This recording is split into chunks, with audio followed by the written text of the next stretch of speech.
The silent aftermath. The Galactic Council chambers stood empty except for the automated cleaning drones that hummed through the vast halls.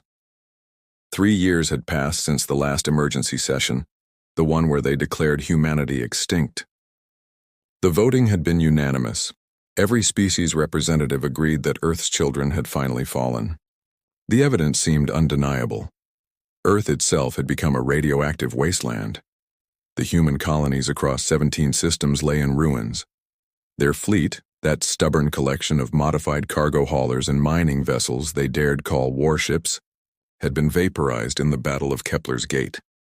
Commander Vortek of the Zalathi Defense Force stood at the observation deck of Station Prime 7, watching cargo vessels drift through the shipping lanes.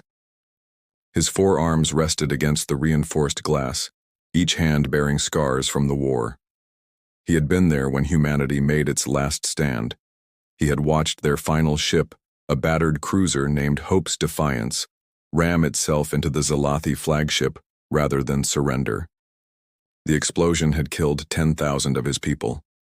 The humans aboard, barely 300 souls, had sung until the very moment of impact. The memory still haunted him. Not the explosion or the death, but the singing. They sang songs of home, of children they would never see again, of sunsets on a world that no longer existed. They sang as if victory and defeat meant nothing compared to the act of resistance itself. Vortek had fought many species in his long career, the Saurians with their brutal efficiency, the Machina Collective with their cold logic. But humans were different. They fought like creatures who had already accepted death and found freedom in that acceptance. The first sign that something was wrong came from the outer territories. A mining operation in the Sigma Draconis system reported strange readings on their deep space scanners, signals that matched no known pattern. The corporate overseers dismissed it as equipment malfunction. Mining gear often glitched near the gravitational anomalies common in that region. But then the mining station went dark. No distress signal, no debris field, simply gone, as if it had never existed. 2 weeks later, a Threxian patrol fleet investigating the disappearance found the station. It was intact, floating dead in space. Every system was functional. The ore processors still hummed with power. The life support systems showed green across all decks. But the crew, over 800 workers and security personnel, had vanished. The only sign of their fate was a message painted on the main cargo bay wall, in what forensic analysis confirmed was human blood. The message read simply, "We remember everything." Panic spread through the frontier worlds first. Species who had participated in the human extermination began fortifying their colonies.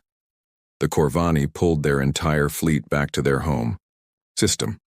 The Ethereals, beings of pure energy who had provided the technology to track human refugee ships, suddenly found their communication networks plagued by interference.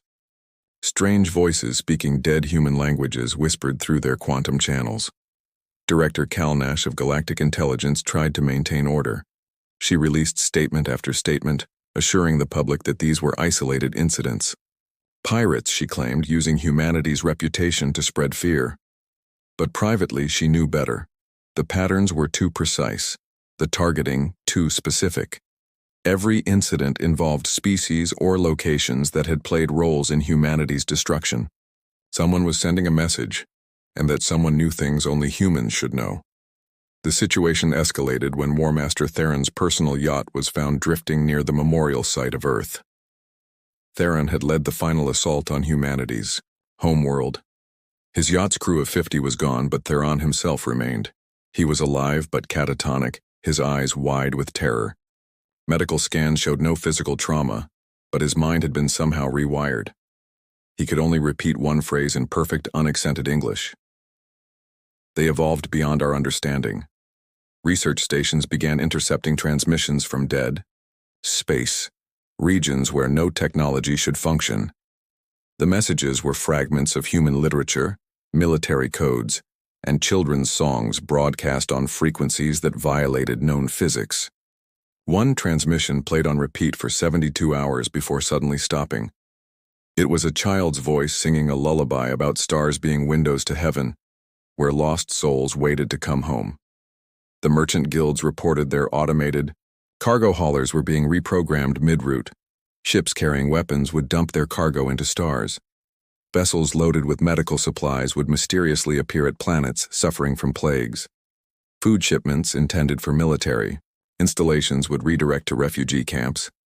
Someone was watching every transaction, every movement, every decision made in the galaxy. And that someone had a very human sense of justice. Ambassador Xylin of the Voidwalkers, a species that had remained neutral during the war, claimed to have made contact with the mysterious force. During a diplomatic mission to establish a new trade route, her ship had been pulled from hyperspace by an unknown technology. She described encountering a vessel that shouldn't exist, built from designs that defied conventional engineering. The beings aboard had hidden their faces but spoke in accented galactic standard. They had given her a message for the Council. You celebrated too soon. Commander Vortek was assigned to investigate these incidents. His task force of elite soldiers searched the abandoned stations, analyzed the mysterious signals, and interviewed the few witnesses who claimed to have seen something. What he found challenged everything he believed about the war's end. Equipment logs showed human DNA at sites where humans couldn't possibly have been. Energy signatures matched weapons that had supposedly been destroyed. Most disturbing of all, they found evidence of technology that surpassed anything in the known galaxy. The truth began to dawn on the galaxy's leaders during an emergency session called after an entire Corvani battle group disappeared. 12 ships, 30,000 crew members gone in the span of 3 minutes. The only trace was a distress beacon that transmitted coordinates to a location in dead space. When a scout ship investigated, they found the battle group's crew alive, but stranded on a rogue asteroid with just enough supplies to survive until rescue. Carved into the asteroid's surface in the letters visible from orbit were the words, "We could have killed them all. We chose mercy. Will you?" The session erupted in chaos. Representatives accused each other of harboring human survivors. Some demanded immediate military action against any suspected human strongholds. Others called for attempts at communication. But beneath all the shouting and posturing was fear.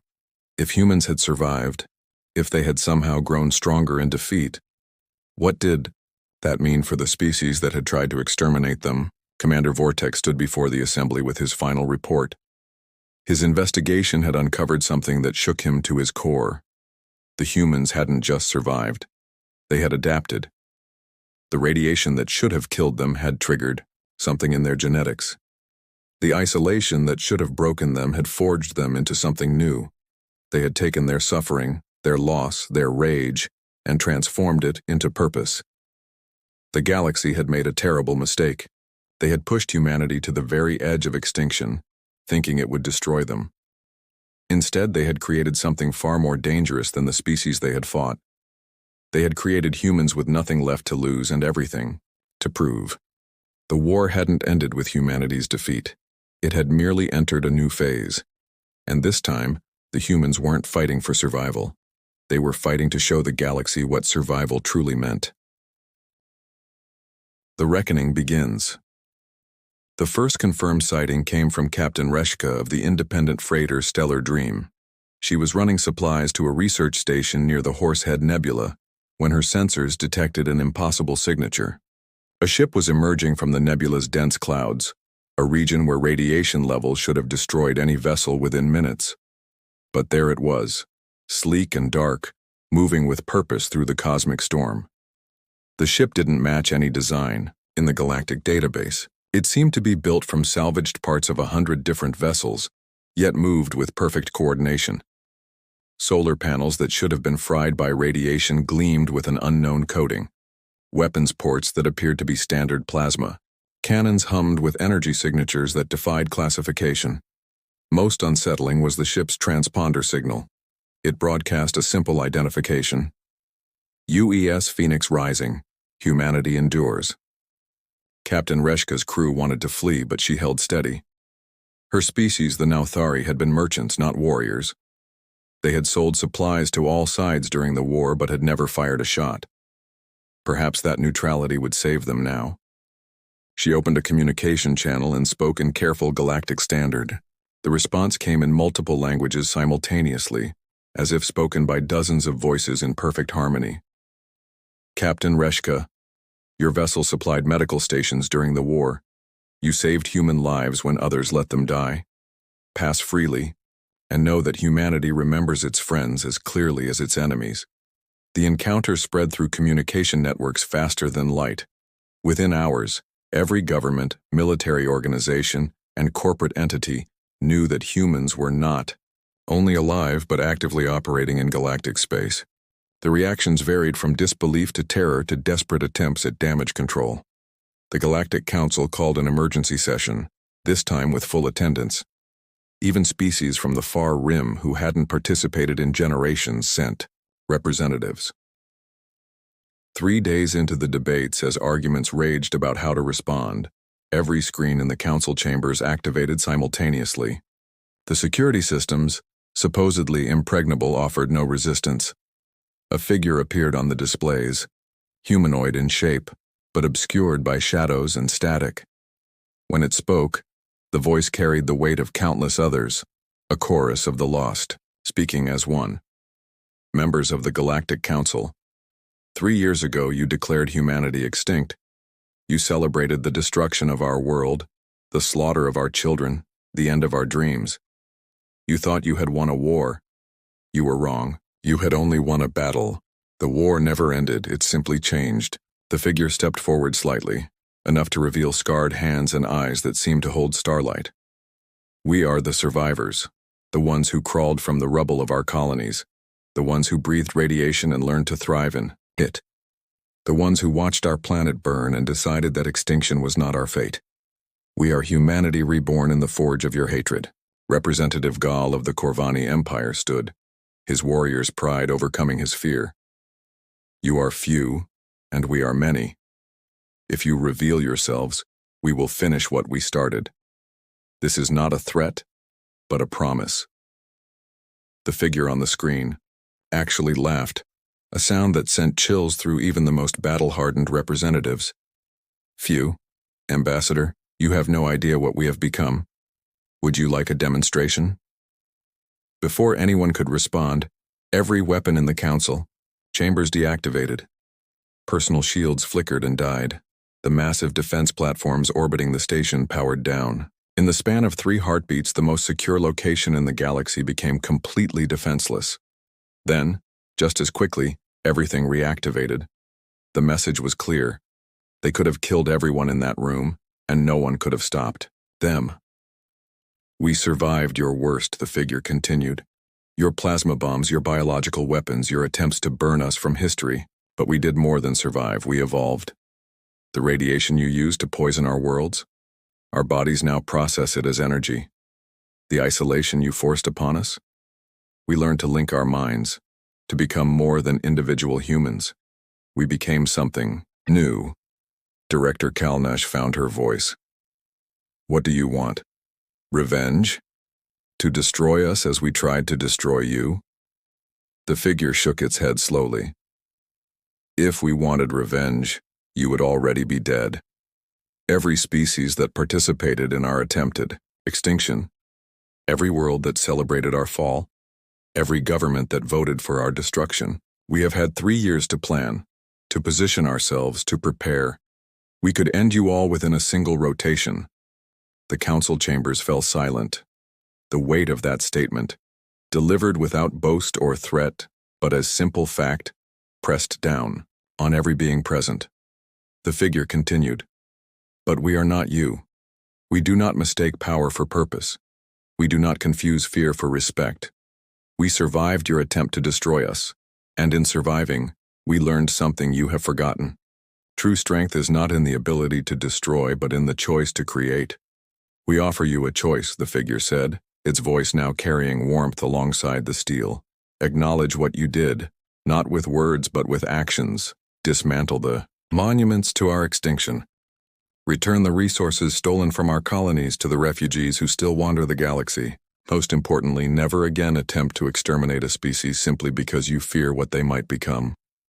War Master Theron, recovered enough to attend, despite his condition, spoke in a broken voice. And if we refuse? If we cannot accept? Humans existing among us? The figure's response was immediate. Then you will live with the fear you created. Every shadow will be a threat. Every malfunction will be sabotage. Every disappearance will be revenge. You will never know peace because you will never know when we might strike. The very fear you felt about humanity will become your reality forever.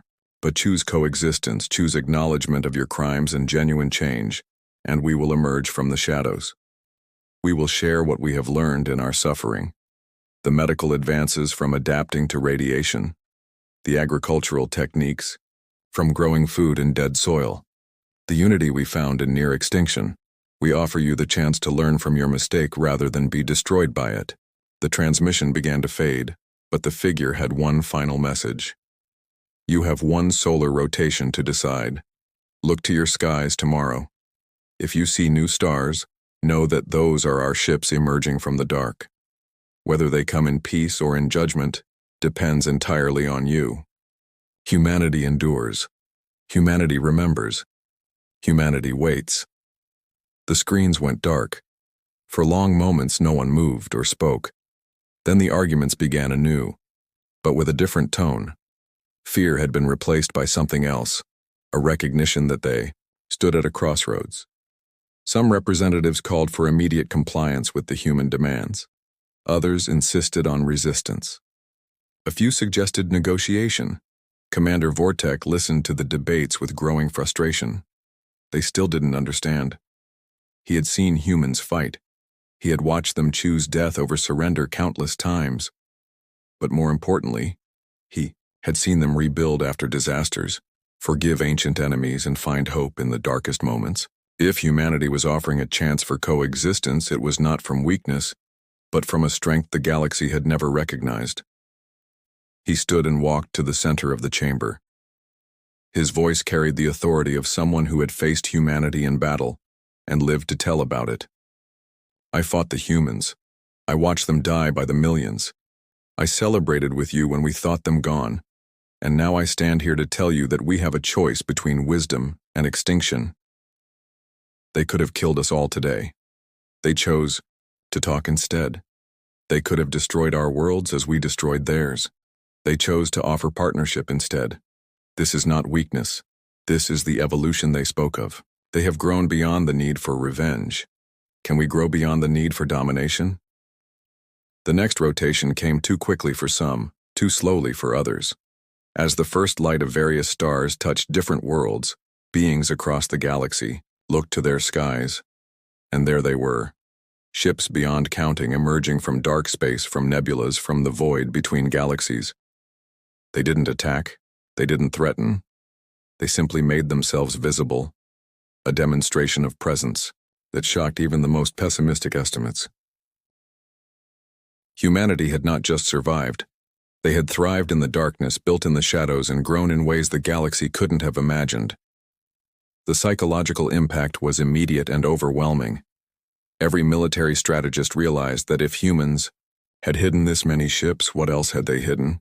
Every scientist wondered what technologies they had developed. Every leader understood that the balance of power had fundamentally shifted. The Galactic Council voted within hours. It wasn't unanimous, but it was overwhelming. They would accept the human terms. Monuments would fall, resources would be returned, and most importantly, humanity would be acknowledged not as an extinct species but as a full member of the galactic community. The age of human extinction was over. The age of human transcendence had begun. In the months that followed, humans gradually emerged from hiding. They were different from before, marked by their ordeal but not broken by it. They shared their discoveries freely, teaching other species how to survive in hostile environments, how to find unity in diversity, how to transform suffering into strength. The galaxy learned that humanity's greatest weapon had never been their technology or their numbers. It had been their ability to adapt, to endure, and to find meaning in survival itself. The fear remained, of course. It would take generations for some species to stop flinching when they saw a human. But alongside the fear grew something else: respect, wonder, and perhaps most importantly, The understanding that humanity's survival had taught the galaxy a crucial lesson. You cannot destroy an idea by killing its believers. You cannot extinguish hope by burning worlds. And you cannot end a species that refuses to accept its ending. Humanity had survived their war, and now, every star knew their name not as a whisper of fear but as a reminder of what was possible when a species chose evolution over extinction, growth over revenge, and hope over hatred. The galaxy had tried to write humanity's end. Instead, they had written their transformation, and that transformation would reshape the galaxy for millennia to come.